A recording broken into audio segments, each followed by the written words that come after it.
তো এই ইনভার্টারটি এই মুহূর্তে স্টপ রয়েছে। আমরা যেহেতু ইনভার্টারের আইজিবিটি রিমুভ করে ফেলেছি, তো এখন এই ইনভার্টারটির আমরা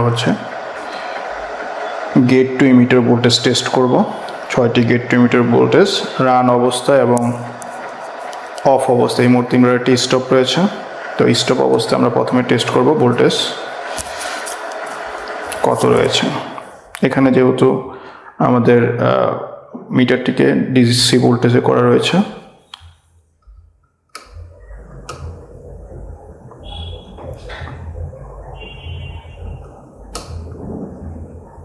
নাইন ভোল্ট 9 ভোল্ট।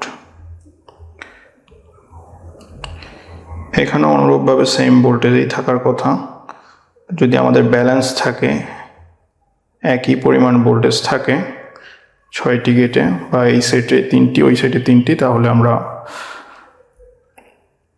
আইজিবিটি মনে করব যে এই অংশটি ঠিক রয়েছে। তো এই মুহূর্তে আমরা অফ অবস্থায় চেক করেছি, এখন আমরা রান দিয়ে চেক করব। ইনভার্টারটিকে আমরা রান দেব, কিপ্যাডের মাধ্যমে রান দিলাম। এখন এই অবস্থায় আমাদের কত ভোল্টেজ রয়েছে ডিসি। এই অবস্থায় আমরা দেখতে পাচ্ছি ডিসিতে 3 ভোল্ট এবং 3 ভোল্ট রয়েছে। অনুরূপভাবে এই গেটগুলোতেও 3 ভোল্ট থাকবে, gate to emitter voltage.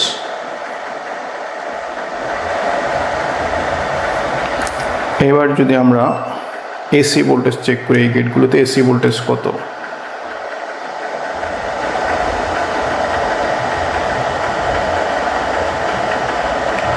Voltage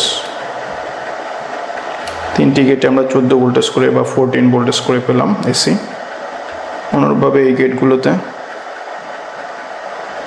AC voltage 14 করে আমরা পেলাম। তার মানে হচ্ছে যখন আমরা ইনভার্টারটিকে রান দেব, তখন ইনভার্টারের ভোল্টেজ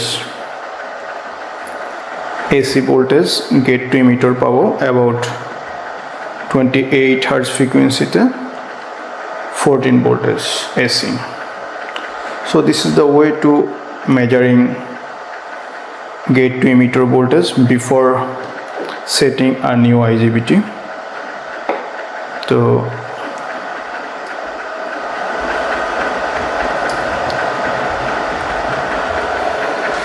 আমরা ফ্রিকোয়েন্সিটিকে এবার 50 হার্জ করে নেব।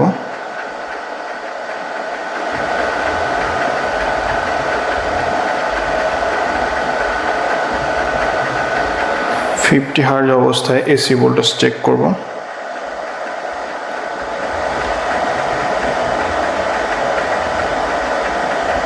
একইভাবে এই ভোল্টেজটি রয়েছে, এসি ভোল্টেজ 14।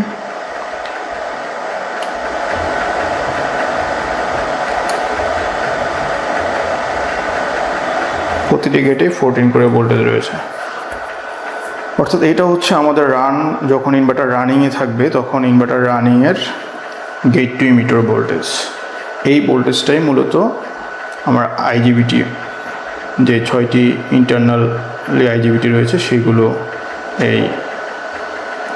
এই ডিভাইসটির ইন্টারনালি যে 6টি আইজিবিটি রয়েছে সেই আইজিবিটিকে ড্রাইভ করবে।